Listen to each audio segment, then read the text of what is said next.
Assalamualaikum warahmatullahi wabarakatuh. Selamat pagi anak-anakku sekalian. Bagaimana kabar kalian hari ini? Bu Guru berharap semua dalam keadaan sehat dan tetap semangat dalam belajar sejarah. Bertemu lagi dengan Bu Indra Ulan dalam kelas Sejarah Smart School, tempat di mana kita bisa belajar sejarah secara seru dan juga menyenangkan. Generasi smart, berkarakter, cerdas Ki.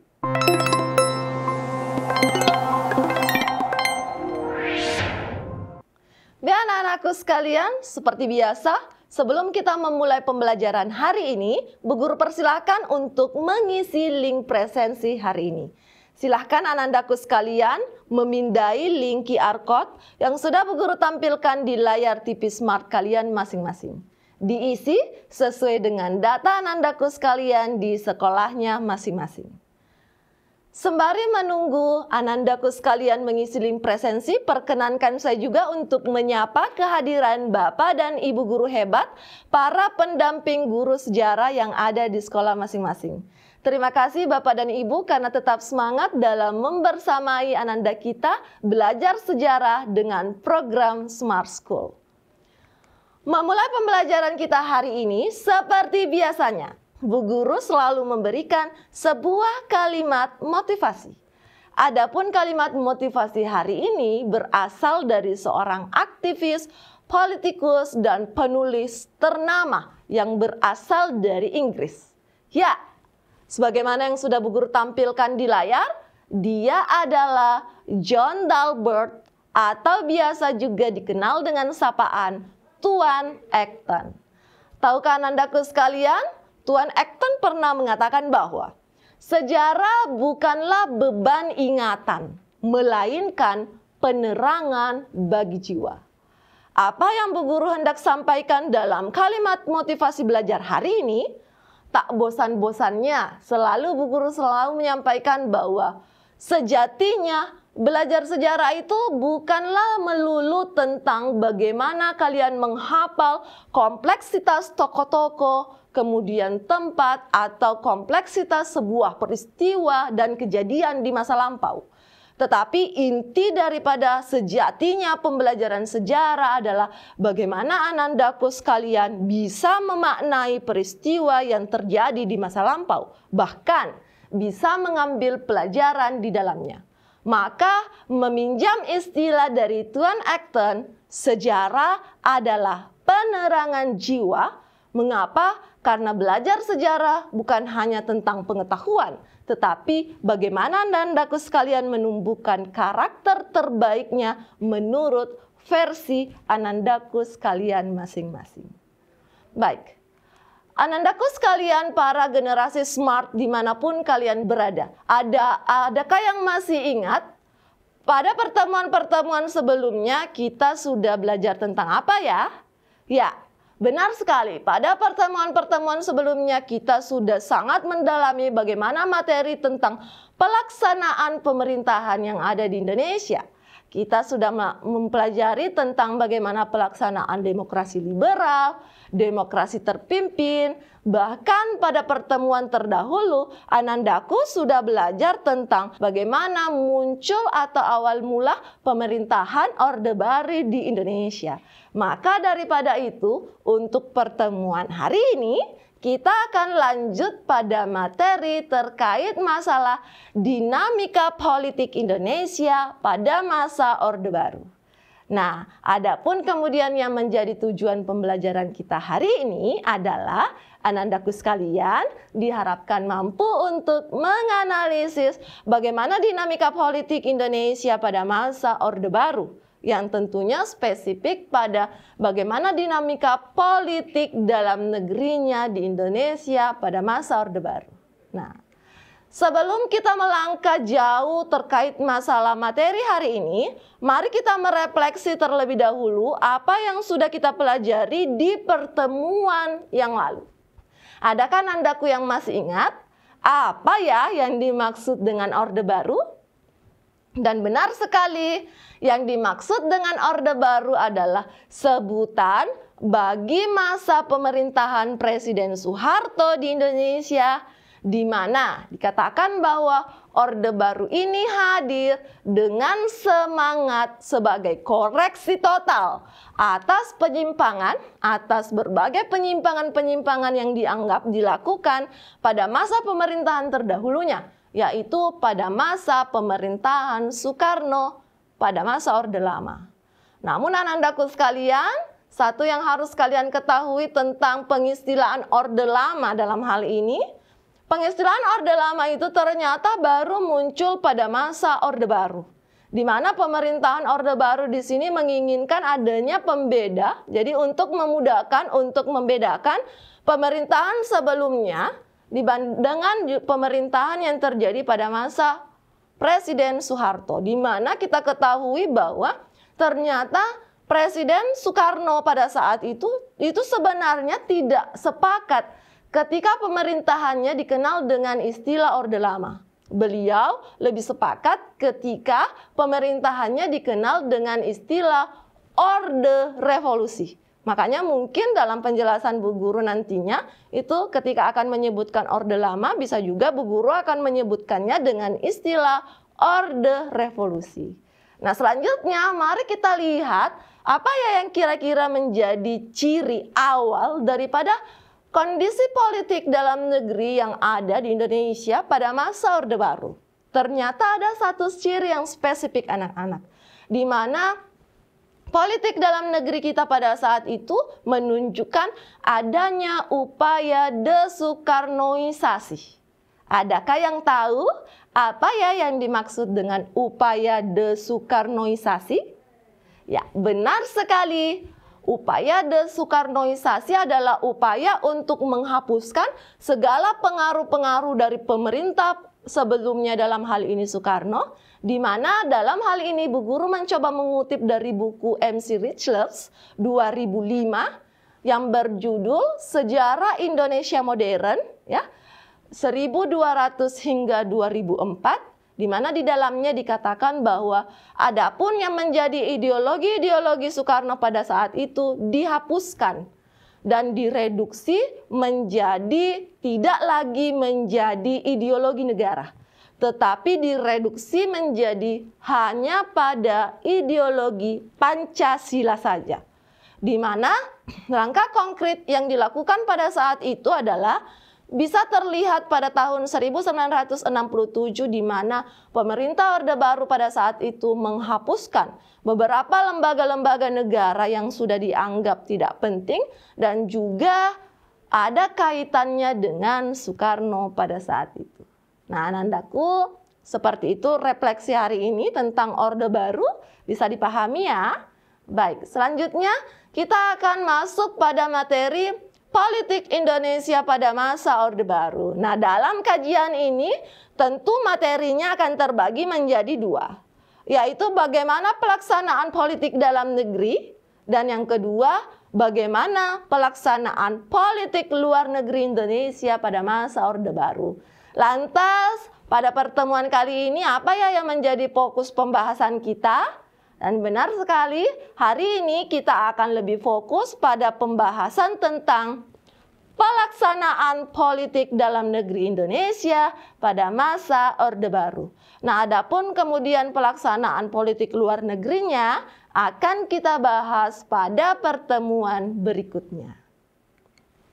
Anandaku sekalian, lebih spesifik masuk secara lebih mendalam terkait masalah dinamika politik Indonesia pada masa Orde Baru, dalam hal ini kaitannya dengan politik dalam negeri, maka ada beberapa topik materi yang akan kita bahas secara bersama. Yang pertama, terkait masalah bagaimana pembentukan Komando Operasi Pemulihan Keamanan dan Ketertiban, atau biasa juga dikenal dengan Kopkamtib. Kemudian yang kedua, bagaimana pembentukan Kabinet Pembangunan. Kemudian yang ketiga, bagaimana pembubaran PKI dan organisasi-organisasi massanya. Dan selanjutnya, bagaimana pelaksanaan pemilihan umum atau pemilu pada masa Orde Baru, dan juga akan berkaitan dengan kebijakan penyederhanaan partai politik. Kemudian selanjutnya, bagaimana keterlaksanaan dui fungsi ABRI. Selanjutnya, bagaimana kita juga akan membahas terkait masalah penentuan pendapat rakyat atau PPRA. Dan yang terakhir, kita juga akan membahas terkait masalah P4 atau pedoman penghayatan dan pengamalan Pancasila. Wah, ternyata Nanda, hari ini kita akan membahas beberapa topik yang menarik. Maka dari itu tetap siapkan diri. Silakan memperhatikan apa yang akan Bu Guru hadirkan hari ini. Baik, sebelum kita masuk pada bagaimana kebijakan dan kondisi politik dalam negeri Indonesia pada masa Orde Baru secara lebih mendalam, sebelumnya mari kita bahas terlebih dahulu apa sih yang menjadi dasar kebijakan politik dalam negeri Indonesia pada masa Orde Baru. Nah, dalam tampilan slide hari ini Bu Guru sudah merangkumkannya menjadi beberapa poin penting, di mana poin pertama ini terkait masalah pemberian Super Semar, ya, atau Surat Perintah 11 Maret 1966, di mana dalam hal ini pemberian wewenang atau mandat dari Presiden Soekarno kepada Soeharto pada saat itu. Namun yang perlu Anandaku ketahui, ini tidak berupa legitimasi penyerahan kekuasaan sebagai presiden. Tetapi dalam Super Semar itu sebenarnya lebih membahas tentang bagaimana Soeharto diharapkan, diberikan tanda kutip yang jelas Ananda, mengambil tindakan yang dianggap perlu. Mengapa? Karena pada saat itu terjadi kekacauan atau kondisi darurat yang disebabkan karena adanya sebuah peristiwa kelam dan besar yang terjadi sebelumnya, yang dalam hal ini merupakan peristiwa gerakan 30 September 1965. Nah, kemudian hal ini akan disusul dari penetapan Soeharto sebagai pejabat presiden, yang mana ini diatur dalam sidang istimewa MPRS tanggal 12 Maret 1967 dan tentunya juga akan berlanjut dengan prosesi pengukuhan Soeharto sebagai presiden definitif pada saat itu melalui sidang umum MPRS pada tanggal 27 Maret 1968. Anandaku sekalian, kira-kira dari poin-poin inilah yang kemudian menunjukkan bagaimana legalitas atau formalitas sehingga Soeharto bisa menduduki pemerintahannya yang kita kenal dengan istilah pemerintahan Orde Baru di Indonesia.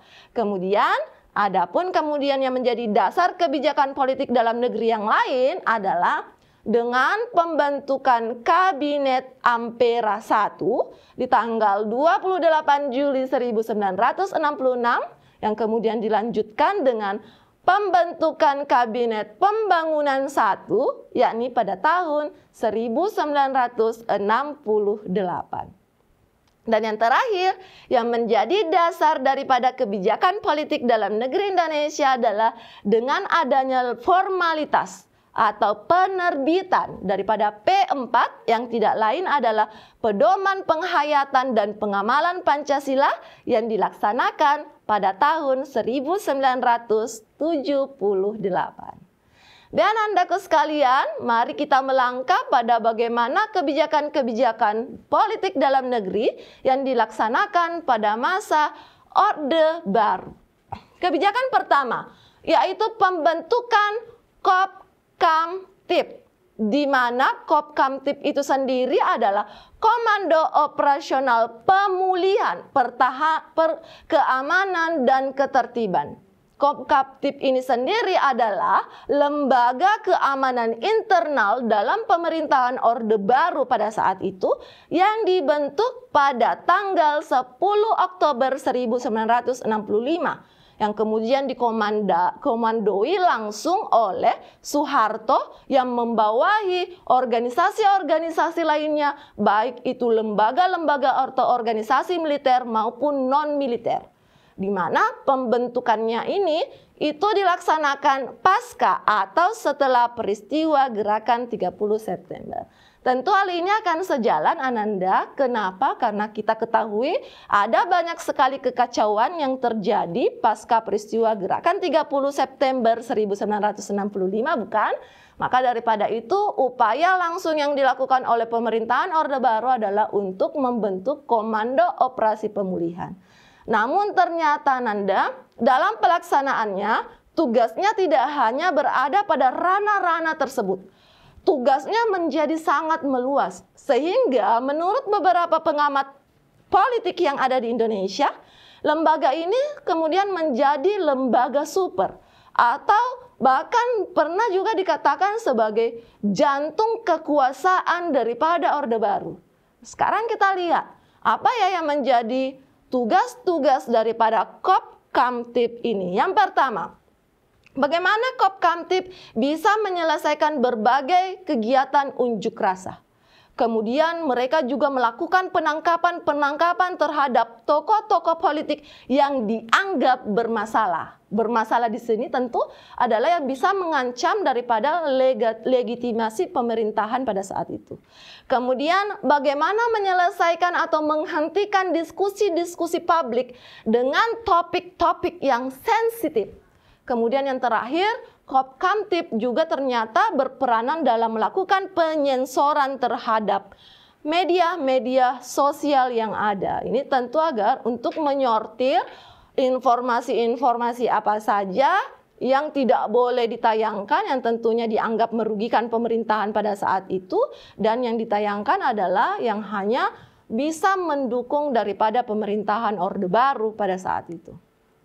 Baik, selanjutnya kita akan masuk pada materi tentang Kabinet Pembangunan.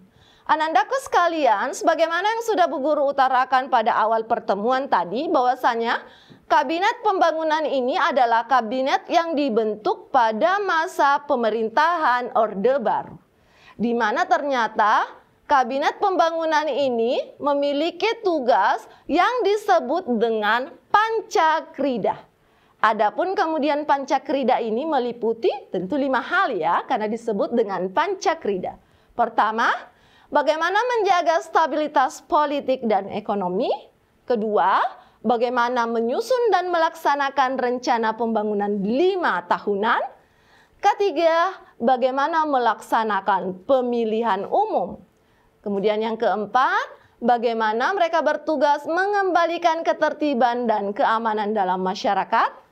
Dan yang terakhir atau yang kelima, bagaimana mereka melakukan penyempurnaan dan pembersihan aparatur negara. Anandaku sekalian, pembersihan apa yang dimaksudkan dalam hal ini? Pembersihan aparatur negara dari ideologi-ideologi yang tidak sejalan ataupun terlarang di Indonesia, yang dalam hal ini termasuk ideologi komunis. Bisa dipahami Ananda? Baik, kita lanjutkan materinya. Adapun kebijakan yang selanjutnya adalah pembubaran Partai Komunis Indonesia dan organisasi-organisasi massanya. Adapun kemudian kebijakan ini diatur dalam TAP MPRS nomor 25/MPRS/1966, di mana isinya tidak hanya membahas tentang bagaimana pembubaran PKI atau Partai Komunis Indonesia, tetapi juga bagaimana menghalangi atau menolak semua oknum-oknum ideologi ini agar terus tidak berkembang di Indonesia. Kemudian dalam kegiatan ini pula dinyatakan bahwa secara legal ya atau formalitas bahwa PKI ini adalah sebuah organisasi yang dinyatakan terlarang di Indonesia. Dan ini juga berlanjut pada kebijakan selanjutnya, yakni pada tanggal 8 Maret 1966, di mana dilakukan pengamanan oleh pemerintahan Orde Baru terhadap 15 orang menteri yang dianggap terlibat dalam peristiwa gerakan 30 September 1965. Baik. Anandaku sekalian, dari beberapa poin penting ini tentu kita bisa melihat poin penting atau intinya adalah bahwa salah seorang yang ternyata dianggap berjasa penting dalam bagaimana menghapuskan ideologi komunis dari bumi Indonesia adalah Soeharto. Dan ini sangat terlihat dari beberapa kebijakan-kebijakan yang pernah diambil oleh Soeharto pada masa pemerintahan Orde Barunya. Baik, selanjutnya kita akan membahas tentang bagaimana pelaksanaan pemilihan umum atau pemilu yang juga akan berkaitan dengan kebijakan lainnya yang dalam hal ini berupa penyederhanaan partai politik. Yang anandaku sekalian perlu ketahui dalam pelaksanaan pemilihan umum atau pemilu pada masa Orde Baru ini dilaksanakan dalam 6 kali pemilu, yaitu masing-masing pada tahun 1971, 1977, 1982, 1987, 1992, dan yang terakhir 1997. Di mana dari semua hasil pemilu muncullah golongan karya sebagai pemenang pemilu yang tentunya menjadi kendaraan politik terbesar pemerintahan Soeharto pada saat itu. Dan kemudian dalam proses ini juga dilaksanakan sebuah penyederhanaan partai politik menjadi ya dari sekian banyak partai politik yang pernah ada itu kemudian disederhanakan menjadi 2 partai politik saja ditambah dengan 1 golongan karya. Nah, adapun partai yang dimaksudkan seperti Partai Persatuan Pembangunan atau P3 yang merupakan peleburan dari Partai Nahdlatul Ulama, Parmusi, PSII, dan Perti. Kemudian yang kedua ada Partai Demokrasi Indonesia atau PDI yang merupakan peleburan dari Partai Nasional Indonesia, Partai Katolik, Partai Murbah, IPKI, dan Parkindo. Kemudian yang ketiga di sana ada golongan karya. Dan tentunya anak-anak, tentu pelaksanaan pemilu yang terjadi pada masa Orde Baru ini bertolak belakang dengan pemilu yang dilaksanakan pada masa pemerintahan sebelumnya. Di mana terlihat pemilu pada masa Orde Baru ini lebih banyak didukung oleh elit-elit yang ada pada pemerintahan Orde Baru pada saat itu yang merupakan dari militer dibandingkan atau dari pihak massa itu sendiri. Jadi tentu ini sangat bertolak belakang di mana kita ketahui pada masa terdahulunya itu justru diberlakukan adanya sistem multipartai. Selanjutnya, kita masuk pada kebijakan dui fungsi ABRI. Kira-kira apa ya yang dimaksud dengan dui fungsi ABRI? Jadi ini merupakan peran ganda daripada ABRI yang tidak lain adalah TNI dan Polri untuk menciptakan stabilitas politik pemerintahan Orde Baru pada saat itu. Yang tidak lain mereka juga memiliki peranan pertahanan keamanan dan sosial. Di mana anak-anak dengan adanya kebijakan ini itu membenarkan atau memberikan kesempatan kepada ABRI untuk bisa terjun juga pada kancah politik. Makanya mereka juga mendapatkan kursi di MPR di mana praksinya dikenal dengan praksi ABRI. Ya. Jadi Bu Guru ulangi, Bu Guru perjelas kembali, fraksi ABRI yang ada pada masa Orde Baru di MPR itu biasa juga dikenal dengan praksi ABRI. Baik, selanjutnya kita masuk lagi di kebijakan selanjutnya yaitu penentuan pendapat rakyat atau yang biasa juga diakronimkan dengan PPRA atau biasa juga dikenal dengan istilah Determination of the People's Opinion atau dikenal juga dengan sebutan Act of Free Choice, di mana hal ini merupakan penentuan pendapat rakyat yang merupakan hasil referendum daripada perjanjian sebelumnya yaitu perjanjian New York, di mana ini diadakan pada tahun 1969 di Papua Barat, di mana di dalamnya itu terkait masalah kebijakan bagaimana Papua bagian barat ini bisa mengukuhkan keinginannya, apakah mereka ingin memerdekakan diri, bergabung dengan Belanda, ataukah bergabung kepada Negara Kesatuan Republik Indonesia. Nah, dalam pelaksanaannya, PPRA ini berlangsung selama 3 tahap. Di mana tahap pertama dilakukan konsultasi dengan dewan yang ada di Jayapura pada saat itu, di mana mereka mengkonsultasikan bagaimana teknis dalam pelaksanaan PPRA. Kemudian di tahap yang kedua itu sudah terbentuk Dewan Musyawarah PPRA di Papua Barat pada saat itu. Dan kemudian yang ketiga, di tahapan ketiga itu sudah pada pelaksanaan penentuan pendapat rakyat, ternyata yang disaksikan oleh unsur PBB, unsur Australia, dan unsur Belanda, yang mana hasilnya masyarakat atau populasi yang ada di Papua Barat yang tersisa pada saat itu menyatakan diri bersedia untuk bergabung kepada RI. Nah, adapun kemudian hasil daripada PPRA ini dibawa kepada rapat istimewa ya, Perserikatan Bangsa-Bangsa, di mana dalam sidang itu pula atau rapat istimewa itu pula PBB menyetujui dan mendukung penuh atas apa yang menjadi hasil daripada penentuan pendapat rakyat atau PPRA di Papua Barat, Indonesia. Baik, selanjutnya kita akan membahas tentang Pedoman Penghayatan dan Pengamalan Pancasila atau biasa juga dikenal dengan P4 atau biasa juga kita kenal dengan Eka Prasetya Pancakarsa.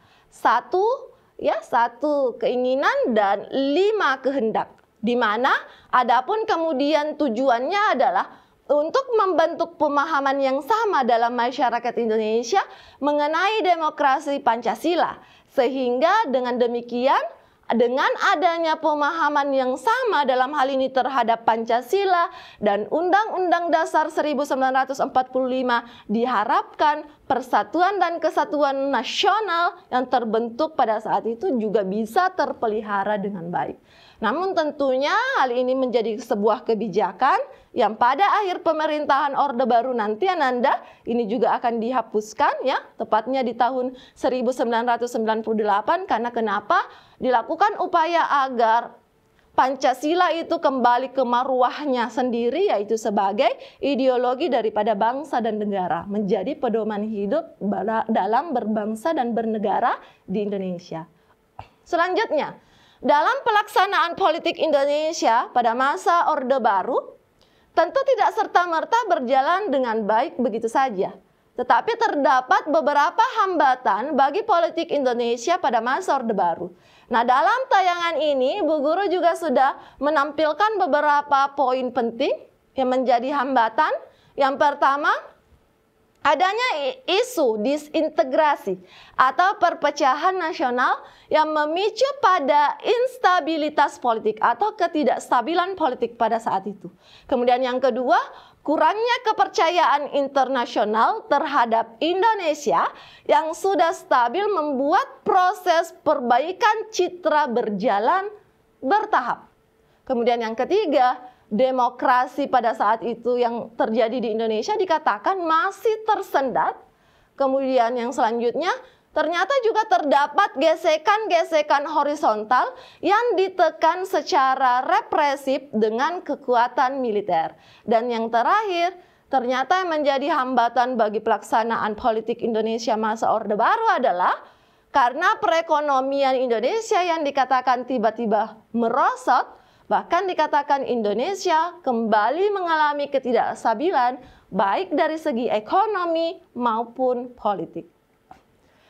Selanjutnya kita masuk pada sisi positif dan juga nanti kita akan membahas tentang dampak negatif daripada kebijakan politik dalam negeri Orde Baru.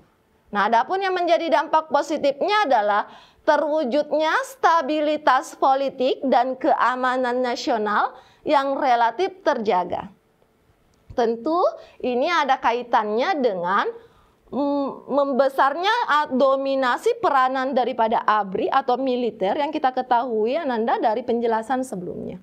Kemudian terlaksananya pembangunan infrastruktur dan industri di berbagai daerah di Indonesia, di mana ini juga terlihat dari terbentuknya kesatuan nasional yang kuat berdasarkan semangat Bhinneka Tunggal Ika dan juga nilai-nilai Pancasila. Namun, tentu kebijakan dalam negeri ini tidak serta-merta hanya memperlihatkan dampak positif ya. Tentu juga akan ada saja yang menjadi dampak negatifnya ya, dan mungkin saja memang ini ditimbulkan daripada apa yang menjadi dampak positif tadi yang sudah Bu Guru jelaskan, di mana beberapa dampak negatif yang bisa kita lihat adalah terjadinya pelanggaran hak asasi manusia atau HAM yang masif dan sistematis oleh aparat negara. Kemudian yang kedua, terbentuknya budaya KKN atau korupsi, kolusi, dan nepotisme, baik di berbagai lapisan pemerintahan maupun di lapisan masyarakat. Kemudian yang ketiga, terhambatnya perkembangan demokrasi dan partisipasi politik rakyat. Jadi, hal inilah yang menjadi dampak negatif dari kebijakan politik dalam negeri pada masa Orde Baru. Nah, Ananda, demikian terkait masalah penjelasan materi kita hari ini. Selanjutnya, mari kita masuk pada sesi Mari Berlatih. Dalam sesi ini, kita akan membahas beberapa pertanyaan. Silakan Anandaku memberikan respon, baik secara langsung maupun melalui kolom chat. Pertanyaan pertama, perhatikan informasi berikut ini. Anandaku bisa lihat ya, baca di layarnya. Di sini Bu Guru sudah menayangkan 6 poin. Nah, yang menjadi maksud daripada pertanyaan soal ini adalah analisislah manakah yang merupakan bentuk kebijakan politik dalam negeri pada masa Orde Baru. Apakah A, B, C, D, atau E? Dan benar sekali Ananda, untuk jawaban pertanyaan ini adalah delta atau 3, 5, dan 6. Jadi yang menjadi bentuk kebijakan politik dalam negeri masa Orde Baru adalah penyederhanaan politik, penerapan dui fungsi ABRI, dan penyeragaman ideologi. Selanjutnya, kita beralih ke pertanyaan selanjutnya. Berdasarkan kebijakan penyederhanaan partai pada masa Orde Baru, partai-partai yang berbasis Islam itu dilebur menjadi satu. Nah, di sini Bu Guru sudah menampilkan beberapa lambang daripada partai. Silakan dipilih. Kira-kira partai mana ya yang menjadi hasil peleburan partai-partai yang berbasis Islam? Dan benar sekali Ananda, jawaban untuk pertanyaan ini adalah delta. Yang menjadi partai yang berbasis Islam dilebur menjadi Partai P3. Kemudian pertanyaan selanjutnya, pada masa pemerintahan Orde Baru diberlakukan sebuah kebijakan bernama dui fungsi ABRI, yang artinya ABRI bertindak sebagai pelaksana pertahanan dan keamanan serta. Nah, kira-kira kalimat yang mana ya atau opsi yang mana ya yang bisa melengkapi pernyataan ini? Dan benar sekali Ananda, jawabannya adalah C.